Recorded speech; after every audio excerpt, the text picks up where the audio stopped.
You're listening to The Bible Guys, a podcast where a couple of friends talk about the Bible in fun and practical ways. Hey everybody, welcome to The Bible Guys. Today is Friday. Everybody's favorite day. TGIF, buddy. Because, not only TGIF, but because on most Fridays on this highly esteemed show. Is it most? Is many Fridays. Many Fridays. Our listeners are waiting, hoping for everybody's favorite segment. This is not true. Which is, what made Chris mad this week. What made Chris mad and this week. if you are a new listener, the thing you're going to discover about just how incredible of a person Chris is he's Jeff. not mad for himself. Thank you, Jeff. He is mad on behalf of all of the rest of us little people. Well, I'll tell you. And he's ready to tell us about it. And he never even has to think about it. When I ask what made you mad this week, Chris, you're like, oh, I know. Well, usually. Yeah. Usually. I had to think for a minute this morning, but it happened Monday night. So it's what's today? We're recording on a Wednesday, right? Yes. Okay, so 2 nights ago, I had stopped in a place for a caprese salad, right? Uh-huh. And I was only there for a very short time. And it was a place where I was eating outside because they had an outside area on a porch. Mm-hmm. And I just had to run somewhere, and I was by myself because I know that's odd to a lot of people eating at a restaurant by yourself. But you do it a lot. But I'm a high extrovert, and I'm always with people. And I find that going to a movie by myself or eating at a restaurant by myself are sort of the only two things that I do that are sort of loner things. Mm-hmm. And I find that that's my time to get away. Oh, nice. So and people wouldn't dare do either of those things. Right. But I do that all the time. Okay. And so, and people always say I say, just one. What do you have, two? Seating for two? No, just one. And they're like, oh, just one. Well, gee whiz. Anyway. So, and then they're like, oh, that's so sad. That's so sad. Chris is like, this is great. This is awesome. I'm just away from people. So anyway, I'm sitting there outside. And I see a truck very meticulously try to back up into a parking space because people who drive trucks have a tendency to back up into a space. And so it's because we can look on the camera. That's right. It's way easier to get into a spot. Yes. So anyway, this truck backs up and trucks are big, right? So this person gets out of the truck and smacks the bright white Cadillac right next to them on the door. So his door swings wide open because truck doors are big. Yes. And smacks this car. But I couldn't see whether or not it made a mark or anything. It just looked like it was like dunk, and it just hit it like really bad.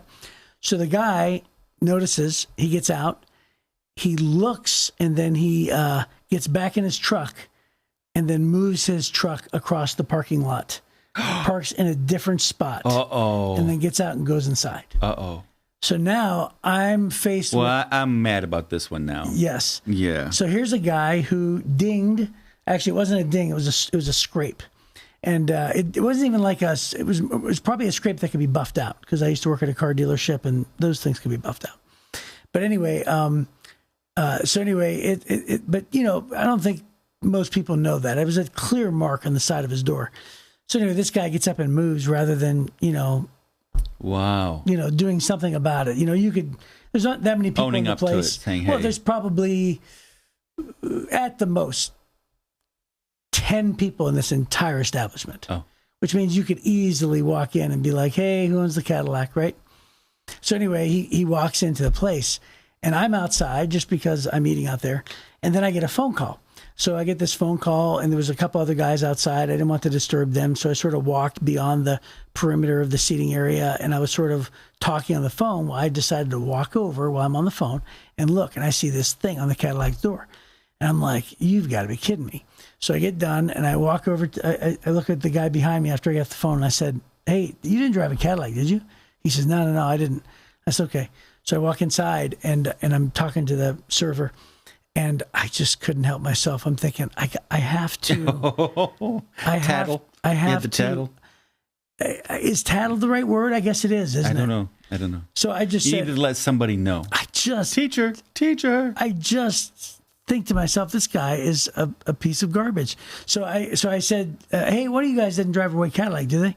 Oh, yeah, I do. I drove the white Cadillac. I said, yeah, I think somebody pulled up beside you and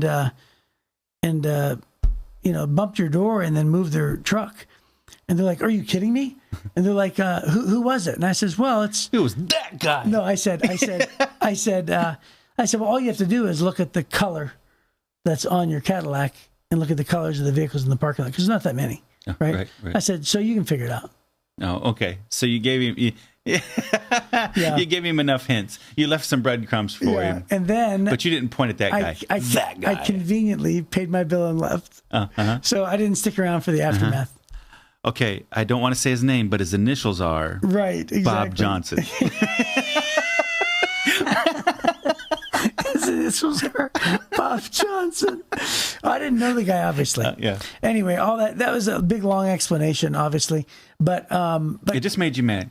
You're out there protecting all of us. Yeah, so if Chris ever comes and tells you, hey, I'm not going to say the name, but just go look at your door. Go look at the color. Leave a note on the windshield, man. Yeah, just leave a note. That's true. And just say, hey, this may only cost you $30 to get this buffed out, but please call me and let me know. I'd be more than happy to pay for it. Yeah. Because I believe this isn't a bad scratch, right? But you can take it to Mr. C's Auto Wash, which is near us, and you can buff that thing out for $30. Yeah. Just do that, right? Don't drive off and park at another space. That's kind of a coward move. Yes, just have integrity. Be a kind human being. He's driving that big pickup truck because he's compensating for his cowardice. Well, you drive a pickup truck. I know, but everybody. I would go tell him. Right. That's what I'm saying. He doesn't deserve to drive that pickup truck. That's what I'm saying. Take it away from him. Right. You should be in a Yaris. That's right. That's right. Or a Kia. A little Prius. A Prius. That's right. What are you doing in a truck? You don't deserve that truck. Take it away from You're a disgrace to truck owners everywhere. Although I'll be honest with you, the front end of my truck's so big I can't see. If it weren't for the little camera in the front, do you have a front facing camera on your truck? I do, but I never use it. Yeah, I do it all the time because I can't get into a parking spot because I can't see where the front of my truck is. Yeah. So yeah, hey, I did see this reel on Instagram the other day. This is just near here nor there. Okay, about men being men. Mm-hmm. This guy is interviewing two women, and he walks up to them. It's like a man on the street type thing, and he goes, "Hey, let me ask you a question." He goes, "Is a man less of a man if he doesn't know how to change a tire?" And both women are like, maybe in their 20s, they're very pretty, and they go, "Absolutely." And he goes, and they both agree. And he goes, okay. He goes, is a woman less of a woman because she can't make a meal from scratch? And he puts the microphone to them, and they both go, and it just cuts off. It's hilarious. That's terrible. All right, you just waded into it. That's going to make other people mad today. That's going to be emails right there. Yeah, you're going to, Hey, it wasn't me. czarba@thebibleguys.com. That's all you have to do. Email. Send it to him. That's not a thing. That's not a thing. That's not a thing. Yep. All right, let's move on. That's funny, though, isn't it? That's a riot. Yep, it is. Okay, so we are in Zarba. I lost my page. I think it's 495. Okay. Yes, you are correct. Thank you. You saved me once again. Once again. Good thing. Yeah. Oh, I'm looking at the wrong thing. That's why. Right. We're talking today about the Lord's covenant promise to David. Yeah. So David is making this promise to God based on the fact that God has blessed him. And we'll unpack it all. But here's what it says. In 2 Samuel chapter 7, verse 1, it says, when King David was settled in his palace and the Lord had given him rest from all the surrounding enemies, the king summoned Nathan the prophet. Look, David said, I'm living in a beautiful cedar palace, but the ark of God is out there in a tent. Nathan replied to the king, go ahead and do whatever you have in mind, for the Lord is with you. But that same night, the Lord said to Nathan, go and tell my servant David, this is what the Lord has declared. Are you the one to build a house for me to live in? I've never lived in a house from the day I brought the Israelites out of Egypt until this very day. I've always moved from one place to another with a tent, a tabernacle as my dwelling. Yet, no matter where I've gone with the Israelites, I have never once complained to Israel's tribal leaders, the shepherds of my people, Israel. I've never asked them, why haven't you built me a beautiful cedar house? Now go and say to my servant David, this is what the Lord of heaven's armies has declared. I took you from tending sheep in the pasture and selected you to be the leader of my people Israel. I've been with you wherever you've gone, and I've destroyed all your enemies before your eyes. And now I will make your name as famous as anyone who has ever lived on earth. And I will provide a homeland for my people Israel, planting them in a secure place where they will never be disturbed. Evil nations won't oppress them as they've done in the past, starting from the time I appointed judges through my people Israel. And I will give you rest from all your enemies. Furthermore, the Lord declares that he will make a house for you, a dynasty of kings. For when you die and are buried with your ancestors, I will raise up one of your descendants, your own offspring, and I will make his kingdom strong. He is the one who will build a house, a temple for my name, and I will secure his royal throne forever. I will be his father, and he will be my son. If he sins, I will correct and discipline him with the rod like any father would do. But my favor will not be taken from him as I took it from Saul, whom I removed from your sight. Your house and your kingdom will continue before me for all time, and your throne will be secure forever. So Nathan went back to David and told him everything the Lord said. And then I'm reading through what? Well, I think 1 Chronicles 17 chronologically takes place. Is the next piece. But it's the same passage. It's the same story, yeah. Yeah. And then after that, David just So then it gives picks a up in prayer. verse 18. Yeah, he gives a prayer of thanks. Yes. He says, who am I, sovereign Lord, that you're going to do this for me? Yep. Yeah, which is a humble response, right? Yep. Yeah. It's really good. And then, you can, let me just read the last, sort of like the last part of his prayer, his response prayer. Verse number 27, it says, O Lord of heaven's armies, God of Israel, I have been bold enough to pray this prayer to you because you have revealed all of this to your servants, saying, I will build a house for you, a dynasty for your kings, for you are God, sovereign Lord. Your words are truth, and you have promised these good things to your servant. And now may it please to bless the house of your servant, so that it may continue forever before you, for you have spoken. And when you grant a blessing of your servant, O sovereign Lord, it is eternal blessing. So, David's response is total humility. Who am I that you should bless me? This promise is a covenant from God. And there's a little note in the Life Application Study Bible that talks about covenants. Oh. And it says, a covenant is a legally binding obligation or a promise. Throughout history, God has made covenants with his people that he would keep his side if they would keep theirs. And here are 7 covenants from the Bible. It talks about God's covenant in the garden, God's covenant with Noah, God's covenant with Abraham, and then with Moses on Mount Sinai, the priesthood. Aaron's descendants would be priests forever to Aaron. Then David's covenant, and then the new covenant, which is what Jesus made to his people. Forgiveness and salvation available to everybody through faith in Christ. And you know what's cool about a covenant? Is that it is defined as a until death. When a covenant is made, it is made until death. So whenever God made a covenant with his people, it's his intention that the people should keep it forever. Right. So it's not a timed promise agreement, that type of thing. It is a promise for the rest of your life. And the cool thing about God is that his promises go forever because he lives forever. Like, for instance, when he made a covenant with his people, with Noah, which is with, the world. But he made a promise with Noah, and he made his covenant, and he put a rainbow in the sky as a sign, as a symbol of the covenant in Genesis chapter 9. And it says that, hey, here's my promise to you again after the flood came. He said, I will never again destroy the earth with rain. And so therefore, as a sign, he puts the bow in the sky.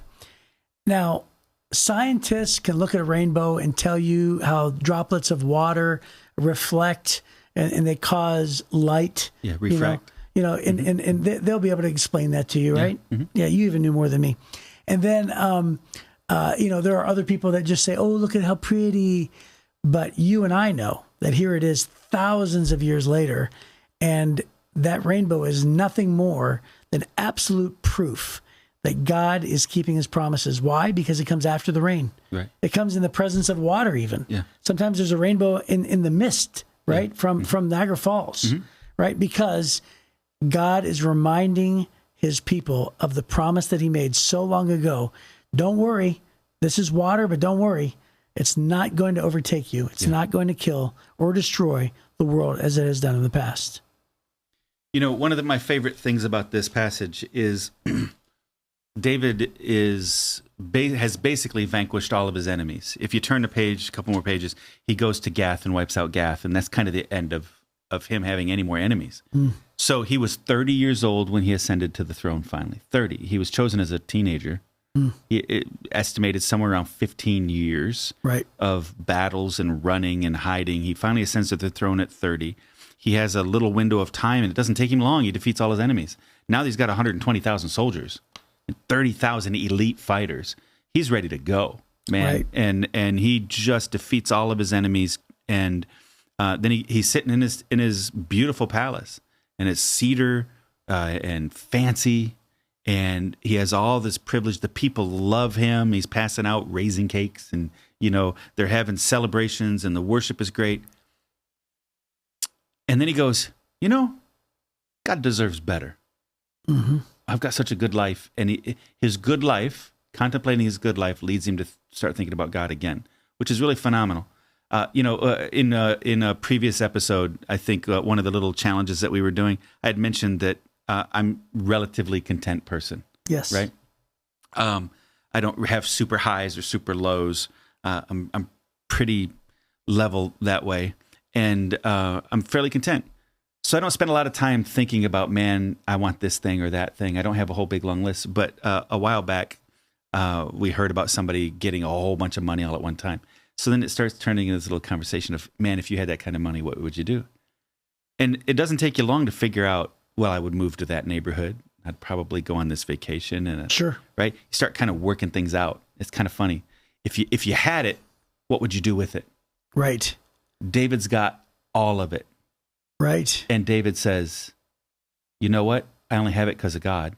And man, God shouldn't be living in a tent. Right?